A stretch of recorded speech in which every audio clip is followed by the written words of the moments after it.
Hello everyone, आप सभी का हमारे एचके अकेडमी चैनल में बहुत बहुत स्वागत है। और आज हम एक नई यूनिट पेपर 1 की शुरू करने जा रहे हैं, यानी मैन एंड एनवायरनमेंट की जो यूनिट है आपकी, यानी मानव और जो पर्यावरण है उसका अध्ययन हम इस यूनिट में करने वाले हैं। और ये नेट जेआरएफ जो दिसंबर 2024 की तैयारी कर रहे हैं उनके लिए काफी इम्पोर्टेंट रहने वाली है। तो आप सभी को बहुत अच्छे से इसको ध्यान देना है। मैन एंड एनवायरनमेंट में हमें क्या पढ़ना है, क्या क्या चीजें हम डिस्कस करेंगे, तो हम यूनिट वाइज जो आपका टॉपिक वाइज यहाँ पे डिस्कशन करने वाले हैं पेपर 1 का। तो सबसे पहले मैन एंड एनवायरनमेंट में दो टर्म्स यहाँ पे हमारी आती है, तो उनको हम देख लेते हैं कि दो टर्म्स हमारी कौन कौन सी आती है। सबसे पहली टर्म यहाँ पे हमारा मैन और दूसरा है हमारा एनवायरनमेंट, यानी मनुष्य और पर्यावरण का संबंध किस तरीके का है, इसको देखना हमारा क्या है मेन मकसद है इस यूनिट का। यानी क्या है कि हम पुराने टाइम से जब देखते आ रहे हैं, या फिर ज्योग्राफी के जो स्टूडेंट है वो अच्छे से जानते भी है, मैन एनवायरनमेंट रिलेशनशिप को हम 3 भागों में बांटकर स्टडी करते हैं। यानी डिटर्मिनिज्म हो गया आपका, पॉसिबिलिज्म हो गया आपका, न्यू डिटर्मिनिज्म हो गया आपका, तो इनके बारे में भी डिस्कस करेंगे इसी में हम। और इसी तरीके से क्या है आपका कि मैन एंड एनवायरनमेंट के रिलेशनशिप में बैड रिलेशनशिप या गुड रिलेशनशिप है। यानी क्या है कि आपका एनवायरमेंटल अप्रोच कैसा है, आप प्रकृति प्रेमी है तो आपका गुड रिलेशनशिप होगा एनवायरमेंट के साथ, कि आप प्रकृति को कोई भी हानि नहीं पहुंचा रहे हैं। लेकिन आप अगर प्रकृति को हानि पहुंचा रहे हैं, हमारे यहाँ पे तरह तरह के पोल्यूशन हो रहे हैं, जैसे अगर हम बात करें एयर पोल्यूशन के बारे में, जैसे अगर हम बात करें वाटर पोल्यूशन के बारे में, जैसे हम बात करें सोइल पोल्यूशन के बारे में, तो और इसी तरीके से हम अपने एनवायरनमेंट को क्या है प्रभावित कर रहे हैं। तो ये सब क्या है बैड रिलेशनशिप को दिखाते हैं या खराब रिलेशनशिप को दिखाते हैं। तो आज हम इसी कॉन्सेप्ट को देखेंगे कि क्या है एनवायरनमेंट टर्म है वो कहाँ से आया, इसका मेन मीनिंग क्या है, इन सब के बारे में आज की क्लास में हम डिस्कस करेंगे।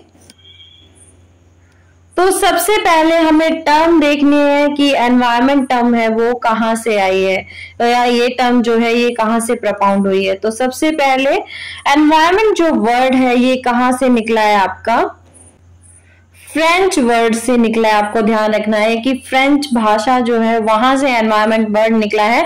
और फ्रेंच भाषा के भी किस शब्द से इसकी उत्पत्ति हुई है, एनवायरनल शब्द से इसकी क्या हुई है उत्पत्ति हुई है, जिसका अर्थ क्या है, जिसका अर्थ होता है टू सराउंड या फिर चारों ओर। आपको ध्यान रखना है कि क्या है कि जो एनवायरनमेंट है इस शब्द की उत्पत्ति किससे हुई है, इसकी उत्पत्ति फ्रेंच भाषा के एनवायरनर से हुई है, जिसका अर्थ होता है टू सराउंड या फिर चारों ओर। यानी एनवायरनमेंट क्या है कि हमारे चारों ओर जो व्याप्त है, चाहे वो हमारा क्या कहलाता है, एनवायरनमेंट कहलाता है।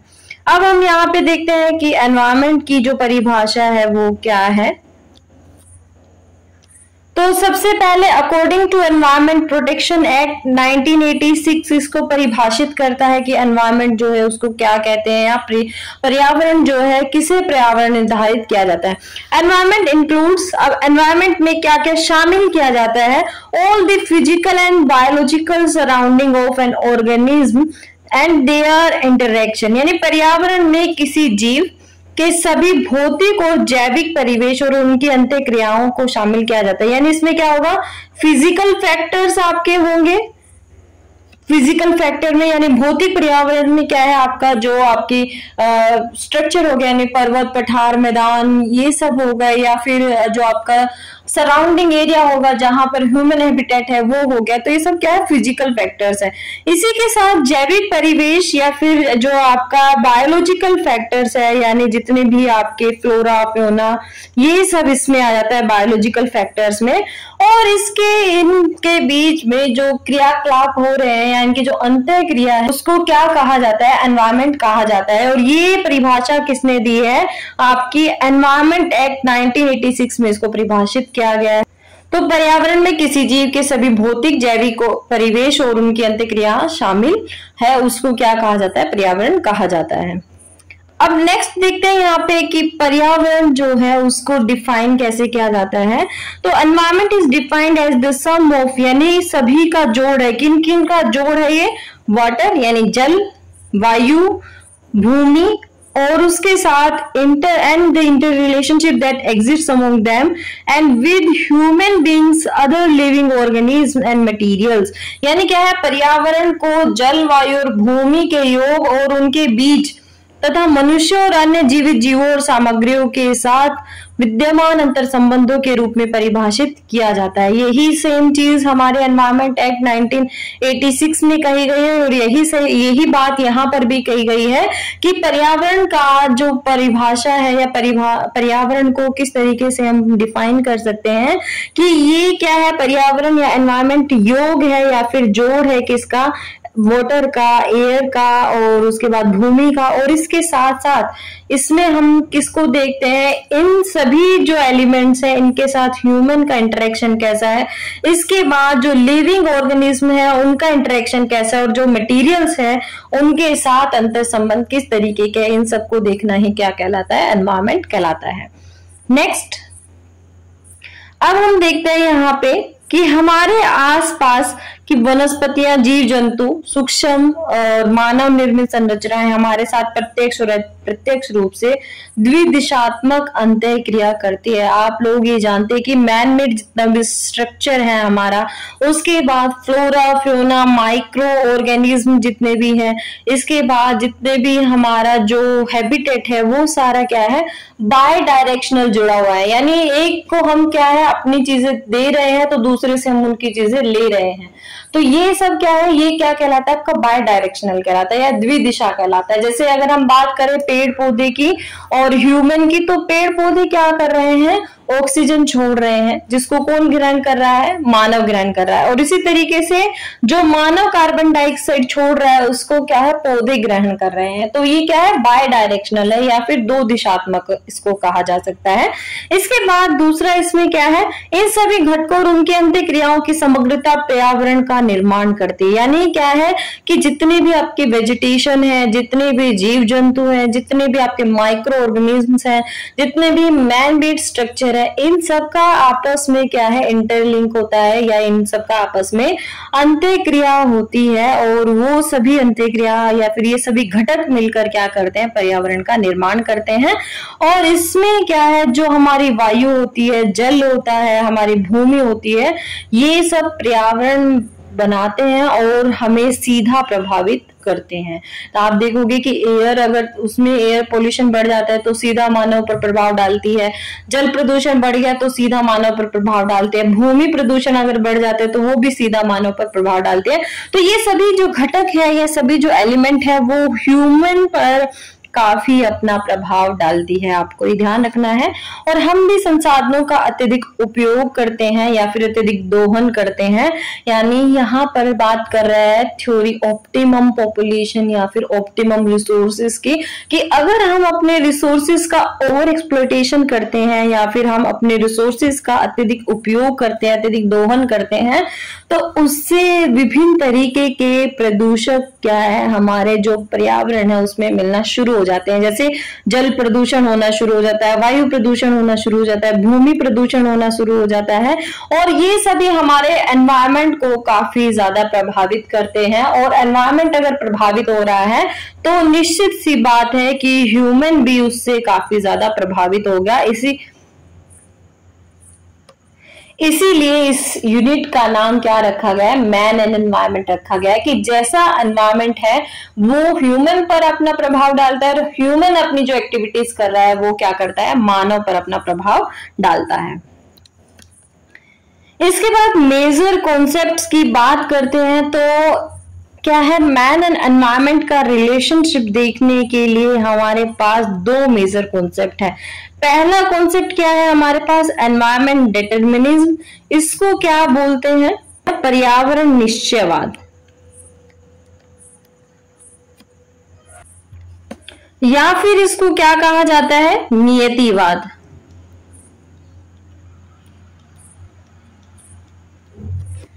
या फिर इसको क्या कहा जाता है, पर्यावरणवाद।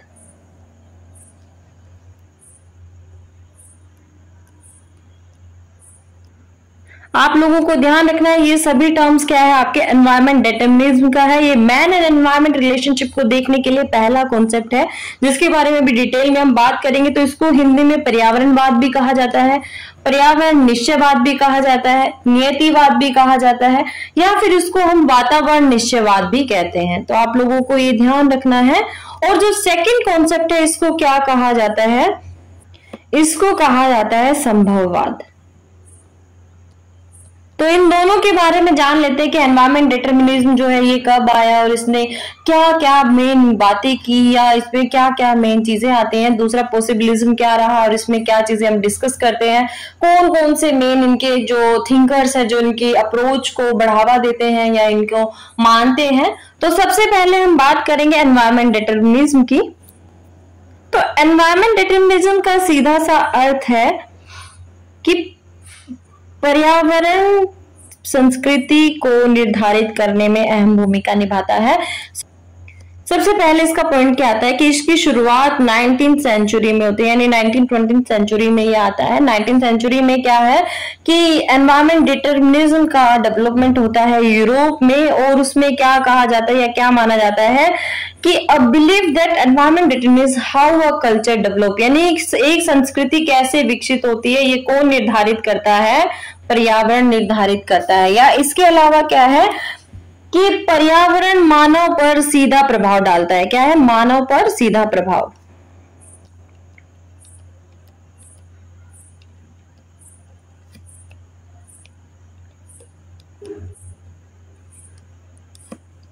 मानव पर सीधा प्रभाव डालता है पर्यावरण, और क्या है जिसके अंतर्गत क्या है मानव अपने क्रियाकलाप को क्या करता है, संपन्न करता है, या फिर मानव अपने काम को किस तरीके से करता है जिस तरीके से पर्यावरण उससे चाहती है। यानी पर्यावरण यहाँ पे जो है या फिर आपका जो एनवायरमेंट है ये क्या है, डोमिनेंस रखता है। आपको ये ध्यान रखना है कि ये क्या करता है, डोमिनेंस रखता है या अपने प्रधानता रखता है यहाँ पर, कि यही निर्धारित करेगा कि ह्यूमन कौन सी एक्टिविटीज करेगा या कौन से यहाँ पर काम करेगा। ये सब कौन करेगा? ये पर्यावरण डिसाइड करेगा। तो ये इसका मेन उद्देश्य है आपके निश्चयवाद का। और अभी और इसके बारे में और क्या क्या धारणाएं हैं इनके बारे में हम बात कर लेते हैं। तो सबसे पहले क्या है 18वीं और 19वीं शताब्दी या फिर 20वीं शताब्दी के आसपास क्या है आपका एनवायरमेंट डिटर्मिनिज्म जो है इसकी अप्रोच का बोलबाला रहता है, या फिर पर्यावरण निश्चयवाद का बोलबाला रहता है। और इसके बाद क्या है कि आपका एक कॉन्सेप्ट आता है डार्विन का विकासवादी सिद्धांत। ये आपको ध्यान रखना है। डार्विन अपना सिद्धांत देते हैं यहाँ पर विकासवादी, जिसमें वो क्या कहता है कि जो क्या है फिटेस्ट होगा वही यहाँ पे सर्वाइवल करेगा। यानी क्या है जो जिसके पास क्या है कैपेबिलिटी है वही क्या है एनवायरमेंट में सर्वाइव करेगा।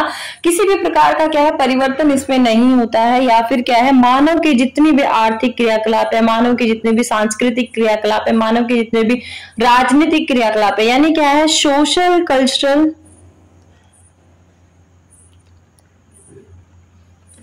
पॉलिटिकल या फिर इकोनॉमिकल, जितने भी आपके क्रियाकलाप हैं वो सब कौन निर्धारित करेगा? आपका एनवायरमेंट या फिर आपकी प्रकृति निर्धारित करेगी। मानव उसमें किसी भी प्रकार का परिवर्तन नहीं कर सकता है। आपको ये ध्यान रखना है कि सारे के सारे काम क्या है जो भी होगा वो क्या होगा आपका पर्यावरण से ही निर्धारित होगा। तो ये कौन सी अप्रोच हो गई? तो ये अप्रोच हो गई आपकी प्रकृति केंद्रित। आपको ध्यान रखना है ये मानव केंद्रित अप्रोच नहीं है, ये प्रकृति केंद्रित अप्रोच है, जिसमें क्या है प्रकृति का क्या है सेंटर माना गया है सब चीजों का। यानी क्या है प्रकृति ही सब चीजों को डिसाइड करेगी कि कौन से क्रियाकलाप होने हैं, कौन से नहीं होने, यानी कौन से फंक्शंस यहाँ पे चलेंगे या कौन से नहीं चलेंगे। मानव किस तरीके से रहवास करेगा, किस तरीके से आवास का निर्माण करेगा। अब इसका अगर एट प्रेजेंट में हम देखें तो एट प्रेजेंट में आप लोग देखते होंगे कि हम बात करते हैं किसकी, जो हमारी ट्राइबल कम्युनिटी है, जो बड़ी बड़ी ट्राइबल कम्युनिटी है उनके बारे में। जैसे हम अगर बुशमैन्स की बात करें, जैसे हम बुशमैन्स की बात करें, जैसे अगर हम बात करें एस्किमोस की, तो ये सब कम्युनिटी आज भी पर्यावरण को क्या मानती है, प्रभावी मानती है, पर्यावरण का इन पर प्रत्यक्ष प्रभाव है, ये किसी भी तरीके का परिवर्तन नहीं करती है, जिस तरीके का वहां पर क्या है दशाएं मिलती हैं उसी के अनुकूल ये अपने आप को वहां पे ढाल लेते हैं। यानी कि यहाँ पर पर्यावरण के अनुसार ही मनुष्य को अपने आप को ढालना पड़ता है, आपको ये ध्यान रखना है। इसके बाद अब यहाँ पर मेन थिंकर्स की बात करते हैं कि कौन कौन से यहाँ पर मेन थिंकर्स हैं जिन्होंने इसके बारे में क्या है काफी सारा कहा है या बातें की है। तो सबसे बड़ी जो आपकी अगर हम बात करें कि पर्यावरण जो आपका निश्चयवाद, एनवायरमेंटल या फिर ये डिटरमिनिज्म जो है, इसका कॉन्सेप्ट जो है वो कौन इसकी ज्यादा अप्रोच करता है, तो सबसे पहले क्या है यहाँ पे रेडजेल आते हैं। रेडजेल इसकी काफी क्या है सराहना करते हैं या इसके प्रशंसक रहे हैं या फिर इसके क्या है समर्थक रहे हैं कि वो क्या है जो आपका डिटरमिनिज्म है उसको काफी आगे बढ़ाते हैं।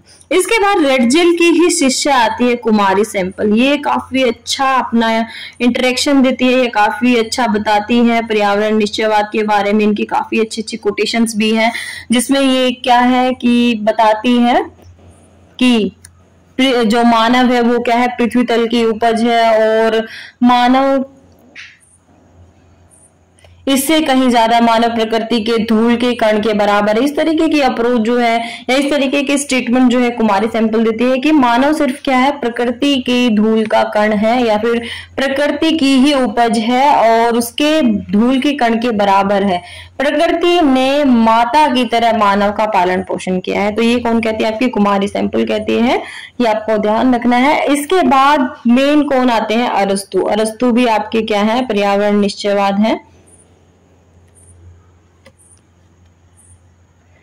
इसके बाद फोर्थ पे कौन आते हैं आपका हंटिंगटन। इसके बाद और भी समर्थक है इसके जिसमें हिप्पोक्रेट्स हो गए, हेरोडोटस हो गया, काफी इंपॉर्टेंट है हेरोडोटस भी। इसके बाद स्ट्रेबो हो गए, ये भी है क्या है आपका एनवायरमेंट या फिर आपका डिटरमिनिज्म जो है इसके काफी समर्थक रहे हैं। इसके बाद वारेनियस हो गया जिन्होंने क्या है डुअलिज्म का कॉन्सेप्ट दिया है ज्योग्राफी में। फिर कांट हो गए, ये सभी क्या है डिटरमिनिज्म के समर्थक हैं। इसी तरीके से अगर आप अरब स्कॉलर्स की बात करें तो अल-बिरूनी हो गया, अल-मसूदी हो गया, अल-इदरिसी, ये सभी के सभी क्या है आपके डिटरमिनिस्ट अप्रोच रखते हैं या फिर पर्यावरण या फिर निश्चयवादी अप्रोच ये लोग रखते हैं। तो आपको इतना ध्यान रखना है इसके बारे में, पर्यावरण निश्चयवाद के बारे में। तो यहाँ पर अगर हम इसकी आलोचना की बात करें तो सबसे बड़ी आलोचना यही है कि आज के टाइम में पर्यावरण निश्चयवाद क्या है कोई भी अहम भूमिका नहीं रखता, क्योंकि ह्यूमन जो है अपनी टेक्नोलॉजी से अपने जो कार्यकलापों से प्रकृति पर भी प्रभाव डाल रहा है या फिर क्या है कि बड़े स्तर पर नहीं तो छोटे स्तर पर भी प्रभाव डाल रहा है। तो इसी के ही रिगार्डिंग क्या आता है दूसरी अप्रोच जिसके बारे में अब हम बात करेंगे, वो क्या है आपकी संभववाद या फिर पॉसिबिलिज्म। अब यहाँ पे बात करते हैं पॉसिबिलिज्म की या फिर संभववाद की। संभववाद या फिर एनवायरमेंट पॉसिबिलिज्म जो है ये क्या है 20th सेंचुरी में आता है, यानी किसके क्रिटिसिज्म के अकॉर्डिंग या फिर आपके डिटरमिनिज्म या फिर निश्चयवाद जो आता है उसकी आलोचना के बाद में आपका पॉसिबिलिज्म आता है या संभववाद। जैसे इसके नाम से ही पता चल रहा है इसका नाम क्या है संभववाद है। संभववाद का मतलब संभव है, यानी प्रकृति में परिवर्तन करना या प्रकृति में बदलाव करके ह्यूमन क्या है अपना कार्यकलाप प्रकृति के अलावा भी कर सकता है। तो ये क्या है संभव है यहाँ पे। तो इस कॉन्सेप्ट को सबसे पहले कौन देता है, विडाल डी लाब्लास देते हैं। और ये कहाँ के स्कॉलर हैं ये आपको ध्यान रखना है, ये फ्रांस के स्कॉलर हैं जो क्या है बहुत अहम कॉन्सेप्ट देते हैं पॉसिबिलिज्म का। अब यहाँ पे पॉसिबिलिज्म जो है वो किसके रिप्लेसमेंट पे आता है, वो आपके एनवायरमेंट डिटरमिनिज्म के रिप्लेसमेंट पे आता है, जिसमें क्या कहा जाता है कि पर्यावरण लोगों पर सीमाएं लगाता है। यानी क्या है सिर्फ वो क्या करता है लिमिटेशंस बताता है या फिर लिमिट्स बताता है, लेकिन यह निर्धारित नहीं करता कि वे कैसे व्यवहार करेंगे। यानी व्यवहार कैसे करेगा कि ये डिपेंड करता है ह्यूमन नेचर पर कि वो पर्यावरण के प्रति किस तरीके से व्यवहार करता है या उसे किस तरीके से परिवर्तित करता है। जैसे अगर हम बात करें हाई लेटीट्यूड पे, अभी जैसे हमने बात करी एस्किमोस की, ऐसे ही अगर हम बात करें आपकी डेवलप्ड जो आपकी सोसाइटी है उनके बारे में, तो आपने देखा होगा कि ग्रीन हाउसेज जो है, ग्रीन हाउसेज जो है ये किसका एग्जांपल है आपका मेन, ये एग्जांपल है एनवायरमेंट पॉसिबिलिज्म का। यानी क्या क्या हमने एक छोटे एरिया को कवर करके वहां पर हम क्या कर रहे हैं, वेजिटेबल्स उगा रहे हैं, वहां पर हम रह रहे हैं और वहां के छोटे एरिया का एनवायरनमेंट क्या कर दिया, हमने चेंज कर दिया। तो ये हमारे बिहेवियर पर डिपेंड था, ये हमारी टेक्नोलॉजी पे डिपेंड था। तो ये कॉन्सेप्ट पॉसिबिलिज्म का कौन देता है, आपका विडाल डी ब्लास देते हैं, जो फ्रांस के रहे हैं। यानी क्या है कि प्रकृति में चेंज करना ह्यूमन के नेचर पर डिपेंड करता है, या प्रकृति ह्यूमन पर हावी नहीं है, वो सिर्फ क्या देती है, प्रकृति को संभावनाएं देती है, प्रकृति को क्या देती है, मौका देती है, और उस मौके का फायदा उठाना या उस मौके का उपयोग करना किसके ऊपर डिपेंड करता है, आपका मानव के ऊपर डिपेंड करता है कि वो किस तरीके से उसका उपयोग करना चाहता है। इसी तरीके से क्या है कि पॉसिबिलिज्म क्या है कि हर तरफ संभावनाएं हैं, ये भी आपका एक कोटेशन बनता है कि हर तरफ संभावनाएं हैं, हमारे ऊपर डिपेंड करता है कि हम उन संभावनाओं का किस तरीके से प्रयोग करते हैं या उपयोग करते हैं। तो ये भी काफी इंपॉर्टेंट है। और सबसे पहले अगर हम बात करें कि संभववाद की टर्म की, अगर हम बात करें कि टर्म किसने दी, तो ये क्वेश्चन भी काफी बार आ जाता है। तो यहाँ पर फेब्रे महोदय हैं, उन्होंने सबसे पहले टर्म दी थी, और विडाल डी लाब्लास जो है, इन्होंने क्या है, संभववाद का कॉन्सेप्ट दिया था। आपको ये ध्यान रखना है। और यहाँ पर मेन एग्जांपल क्या है कि हमारी जो टेक्नोलॉजी है या तकनीकी है या बुद्धि है, हमारी कुशलता है, उसके हिसाब से ही हम प्रकृति में क्या कर रहे हैं, परिवर्तन कर रहे हैं, या एक छोटे एरिया पर हम प्रकृति की जो भौगोलिक दशाएं हैं या फिर उनका जो आपके पर्यावरण की जो दशाएं हैं को परिवर्तित करने में सफल रहे हैं। तो ये क्या है, पॉसिबिलिज्म का कॉन्सेप्ट है। तो यहाँ पर हमने 2-3 चीजों पर बात की है। आज हमने बात किया है कि आपका जो एनवायरनमेंट है उसके मेन 2 कॉन्सेप्ट कौन से, यानी मैन एंड एनवायरनमेंट रिलेशनशिप के जो 2 कॉन्सेप्ट है वो कौन से। हमने एनवायरनमेंट डिटर्मिनिज्म के बारे में बात किया, निश्चयवाद के बारे में बात की, जिसमें रिटजेल है, सैंपल है, कुमारी सैंपल है। ये काफी अच्छे अपने अप्रोच देते हैं या फिर काफी अच्छे अपने विचार रखते हैं। और ये क्या है, इसमें क्या कहा जाता है कि प्रकृति ही मानव को क्या करती है, उसके क्रियाकलापों को, चाहे वो आपके सांस्कृतिक क्रियाकलाप हो, चाहे वो आपके सामाजिक क्रियाकलाप हो, चाहे आपके राजनीतिक क्रियाकलाप हो, चाहे वो आपके आर्थिक क्रियाकलाप हो, सभी का निर्धारण कौन करेगा, एनवायरनमेंट या फिर पर्यावरण करता है। इसी तरीके से ही फिर इसकी क्रिटिसिज्म पर क्या आता है, पॉसिबिलिज्म आता है। और पॉसिबिलिज्म को कौन देता है, विडाल डी लाब्लास देते हैं। और इस टर्म को यूज कौन करते हैं, आपके फेब्रे महोदय जो है इस टर्म को यूज करते हैं सबसे पहले। और कॉन्सेप्ट कौन देते हैं, आपके ब्लास महोदय इस कॉन्सेप्ट को देते हैं। इसमें क्या कहा जाता है कि प्रकृति सिर्फ संभावनाएं देती है, या प्रकृति में चारों तरफ संभावनाएं हैं, मानव अपनी बुद्धि से, अपने कौशल से, अपनी तकनीकी से उसमें परिवर्तन कर सकता है। तो ये क्या कहलाता है, आपका पॉसिबिलिज्म का कॉन्सेप्ट कहलाता है। तो ये हमने 2 तरीके के concept, man and environment relationship है। तीसरा कॉन्सेप्ट भी पॉसिबिलिज्म के बाद में आता है, यहाँ पे दिया नहीं हुआ, थोड़ा सा मैं उसके बारे में आपको बता देती हूँ कि तीसरा कॉन्सेप्ट आपका क्या आता है, न्यू डिटर्मिनिज्म।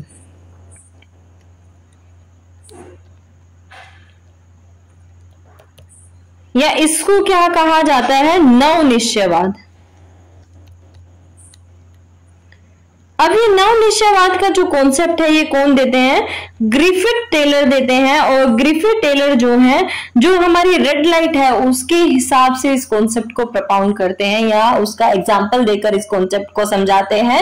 यानी हमें क्या करना है कि पर्यावरण का ज्यादा हमें क्या है, दोहन नहीं करना है, हमें चीजों को देखना है पहले, यानी भूतकाल में जो हमने चीजें प्रयोग की उसको देखना है, फिर जांचना है, फिर अगर हमें लगता है कि वो आगे यूज करने लायक है या उसका ऑप्टिमम यूज हम कर सकते हैं, तो फिर हमें आगे बढ़ना है। तो इस तरीके का कॉन्सेप्ट आपका जो है नव निश्चयवाद का कौन देते हैं, ग्रिफिथ टेलर देते हैं, जिसमें मैन एंड एनवायरनमेंट का रिलेशन कैसा है, बराबर का है। यानी हम प्रकृति का ना ज्यादा दोहन करेंगे, ना प्रकृति हमारे ऊपर ज्यादा डोमिनेंस कर सकती है। तो ये 3 कॉन्सेप्ट है मैन एंड एनवायरनमेंट रिलेशनशिप के, जिसमें 2 मुख्य यहाँ पर दिए गए हैं, आपके एनवायरनमेंट डिटर्मिनिज्म या फिर आपका पर्यावरण निश्चयवाद, और दूसरा संभववाद या फिर पॉसिबिलिज्म का। फिर हमने डिस्कस किया है यहाँ पे कि आपका जो एनवायरनमेंट है उसको हम डिफाइन कैसे कर सकते हैं। तो उसमें आपका वाटर, एयर, लैंड, या फिर इसके साथ साथ में जो ह्यूमन बीइंग्स है और अदर ऑर्गेनिजम्स हैं, या फिर माइक्रो ऑर्गेनिज्म, जितने भी सारे आपके क्या है, जैविक और अजैविक तत्व हैं और मटेरियल्स हैं, उन सभी का इंटरेक्शन क्या कहलाता है, एनवायरनमेंट कहलाता है। इसके बाद हमने बात किया कि आपका एनवायरमेंट प्रोटेक्शन एक्ट 1986 क्या कहता है कि पर्यावरण में किसी जीव के सभी भौतिक और जैविक परिवेश और उनकी अंतःक्रिया शामिल है, उसको क्या कहा जाता है? पर्यावरण कहा जाता है। इसके बाद हमने डिस्कस किया टर्म का, एनवायरनमेंट काफी इंपॉर्टेंट है, यहाँ से क्वेश्चन भी बन सकता है, आप लोगों को ध्यान रखना है कि एनवायरनमेंट फ्रेंच वर्ड से निकलता है, फ्रेंच के भी किस शब्द से निकलता है? एनवायरनमेंट शब्द से निकलता है। और इसका मतलब क्या होता है? इसका मतलब होता है टू सराउंड या फिर आसपास या चारों ओर। तो यहाँ पर हमने मैन एंड एनवायरनमेंट का पहला टॉपिक की डेफिनेशन मेन क्या है और मेन कॉन्सेप्ट्स क्या है, उन दो चीजों को हमने देखा है। नेक्स्ट में हम बात करेंगे जो मेन टर्म्स है हमारे, जैसे इकोलॉजी हो गया या फिर आपका इकोलॉजिकल फुटप्रिंट्स हो गए, ये क्या होते हैं, इकोटोन क्या होता है, इन सब के बारे में हम जो क्या है नेट जेआरएफ के पेपर 1 में काफी बार पूछ लिए जाते हैं आप सभी से। तो अगर वीडियो आपको पसंद आई हो तो लाइक कीजिए, हमारे एचके एकेडमी चैनल को सब्सक्राइब करना ना भूलें और दिसंबर 2024 की जो भी बच्चे तैयारी कर रहे हैं वो फटाफट इस चैनल को सब्सक्राइब कर लें ताकि आप लोगों को अपडेट मिलता रहे और आप लोग पेपर 1 की अच्छे से तैयारी कर सके। और वीडियो को ज्यादा से ज्यादा अपने दोस्तों के साथ शेयर करें। मिलेंगे नेक्स्ट वीडियो में, तब तक के लिए थैंक यू।